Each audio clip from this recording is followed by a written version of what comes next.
बहुत समय पहले की बात है। एक शक्तिशाली असुर राजा था, हिरण्यकशिपु। उसने कठोर तपस्या करके ऐसा वरदान पाया कि कोई भी देवता, मानव या पशु उसे आसानी से मार न सके। इस वरदान के कारण वह बहुत घमंडी हो गया। उसने पूरे राज्य में आदेश दे दिया, अब से सिर्फ मेरी पूजा होगी, कोई भी भगवान का नाम नहीं लेगा। लेकिन उसके ही महल में एक नन्हा बालक था जो उसकी बात नहीं मानता था।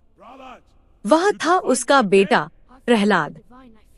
प्रहलाद भगवान विष्णु का परम भक्त था। वह हर समय नारायण नारायण जपता रहता।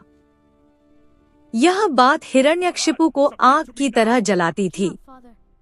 उसने प्रहलाद को समझाया, मुझे भगवान मानो।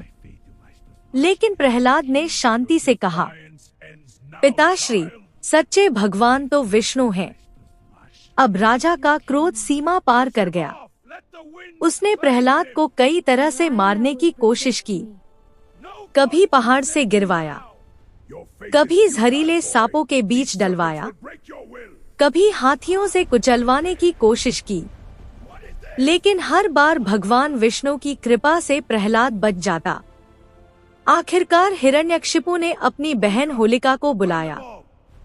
होलिका को वरदान मिला था कि वह आग में नहीं जलेगी। योजना बनाई गई।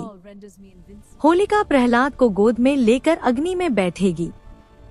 आग प्रहलाद को जला देगी और होलिका बच जाएगी। दिन तय हुआ। राज्य के बीचों बीच एक बड़ी चिता तैयार की गई। लोग डरे हुए खड़े थे। होलिका मुस्कुराते हुए आग में बैठ गई और प्रहलाद को अपनी गोद में ले लिया। आग की लपटें आसमान छूने लगी। लेकिन प्रहलाद शांत था। वह आंखें बंद कर भगवान विष्णु का नाम जप रहा था।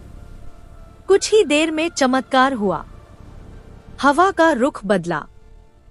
होलिका का वरदान बेअसर हो गया और वह जलने लगी। वहीं दूसरी ओर प्रहलाद को आग की एक भी लपट छू नहीं पाई।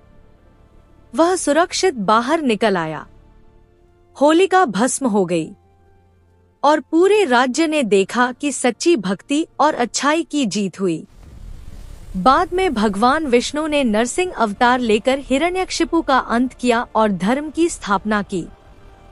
तभी से हर साल होली से एक दिन पहले होलिका दहन किया जाता है, ताकि हमें याद रहे, बुराई चाहे कितनी भी शक्तिशाली क्यों न हो, अंत में अच्छाई ही विजय होती है।